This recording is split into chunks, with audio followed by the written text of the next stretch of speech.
5 തലമുറകളായി നിങ്ങൾക്കൊപ്പം PRS hospital.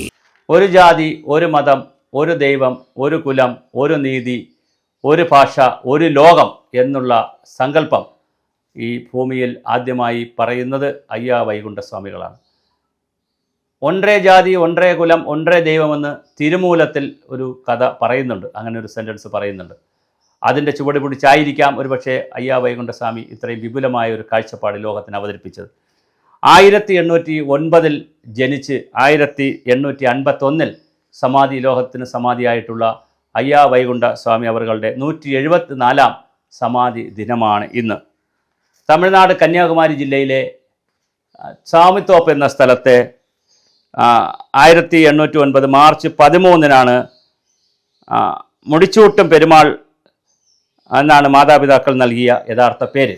അപ്പോൾ മുടിച്ചൂട്ടും പെരുമാൾ എന്ന പേരിൽ വന്നു, പിന്നെ മുത്തുസ്വാമി എന്ന പേരിൽ വന്നു. അവിടെ നിന്നാണ് പിന്നെ വൈകുണ്ഠസ്വാമി എന്ന പേരിലേക്ക് മാറുന്നത്. തീർച്ചയായിട്ടും മാതാപിതാക്കൾ ആ ബാലൻ നൽകിയ പേര് ഞാൻ ഈ പറഞ്ഞ പേരാണ് സൂചിപ്പിച്ചിരുന്നത്. ശുചീന്ദ്രത്തിനടുത്തുള്ള സ്വാമിത്തോപ്പിലാണ് ജനിച്ചത്.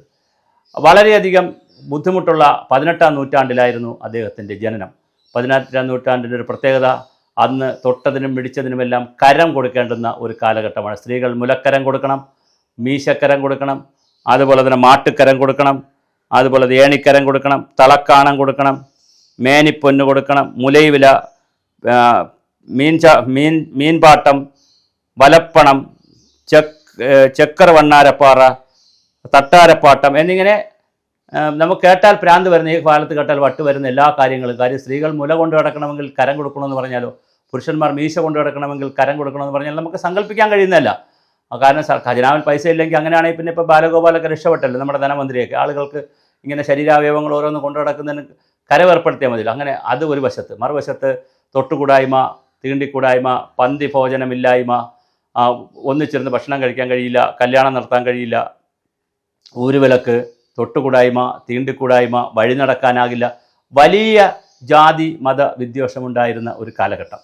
ആ കാലഘട്ടത്തിലാണ് അയ്യാ വൈകുണ്ഠസ്വാമികൾ ഒത്തിരി പരിഷ്കാരങ്ങൾ നടപ്പിലാക്കിയത്. മുന്തിരിക്കിണർ എന്ന് പറയുന്നത് വളരെ പ്രസിദ്ധമാണ്. മുന്തിരിക്കിണറിൻ്റെ പ്രത്യേകത, എല്ലാവിധ ആളുകൾക്കും ജാതി മത വ്യത്യാസമില്ലാതെ ക്രിസ്ത്യാനിയായാലും ഹിന്ദുവായാലും മുസൽമാനായാലും ഹിന്ദു മതത്തിലെ ഏത് ജാതിയിൽപ്പെട്ടവർക്കും മുന്തിരിക്കിണറിൽ വന്ന് വെള്ളം കുടിക്കാൻ കഴിയുന്ന മുന്തിരിക്കിണർ പണിതു. അതുപോലെ തന്നെ സമപന്തി ഭോജനം, എല്ലാവർക്കും വന്ന് കഴിക്കുവാൻ കഴിയുന്ന രീതിയിൽ സമപന്തി ഭോജനം ഏർപ്പെടുത്തുന്നതിൽ പിന്നെ സഹോദരൻ അയ്യപ്പൻ, അയ്യാ ഗുരുവൊക്കെ ഒരുപാട് പേർ അത് ചെയ്തിട്ടുണ്ട്. പന്തി ഭോജനമൊക്കെ, സമപന്തി ഭോജനം അവിടെ നടപ്പിലാക്കിയിരുന്നു. അതുപോലെ തന്നെ പിന്നെ അന്നത്തെ രാജാവുമായി വളരെയധികം തെറ്റില്ലായിരുന്നു. രാജാവിനെ വെല്ലുവിളിക്കുകയൊക്കെ ചെയ്തിരുന്നു.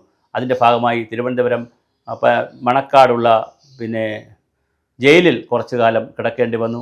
അവിടെ നിന്ന് രക്ഷപ്പെടുത്തുന്നതിൽ, ജയിലിൽ നിന്ന് മോചിതനാക്കുന്നതിൽ പിന്നെ കുറ്റമേറ്റു പറഞ്ഞാൽ, ചെയ്ത തെറ്റേറ്റു പറഞ്ഞാൽ പുറത്തേക്ക് വിടാമെന്ന് രാജാവ് പറഞ്ഞപ്പോൾ ഞാനൊരു തെറ്റും ചെയ്തിട്ടില്ല, അതുകൊണ്ട് ഞാൻ ജയിൽവാസം കഴിഞ്ഞ് പുറത്തിറങ്ങിക്കൊള്ളാം എന്ന് പറഞ്ഞ് ജയിൽവാസം കഴിഞ്ഞ് പുറത്തിറങ്ങി എന്നൊരു കഥയുമുണ്ട്. അതേസമയം അന്നത്തെ തൈക്കാട് സൂപ്രണ്ട് അയ്യാവ്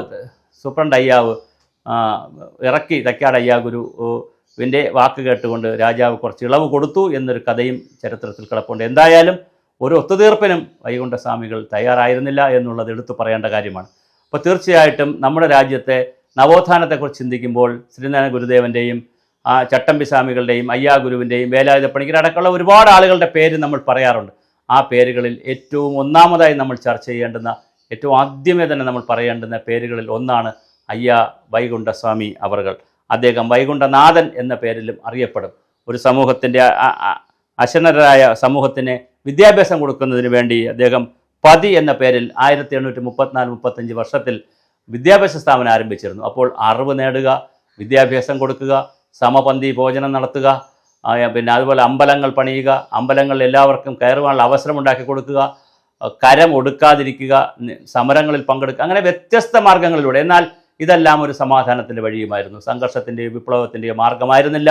വളരെ സമാധാനത്തിൻ്റെ വഴിയിലൂടെ നിശബ്ദമായി സാമൂഹ്യ പരിഷ്കരണം നടത്തിയ നവോത്ഥാന നായകന്മാരിൽ ഏറ്റവും പ്രമുഖനാണ് അയ്യാ വൈകുണ്ഠസ്വാമി.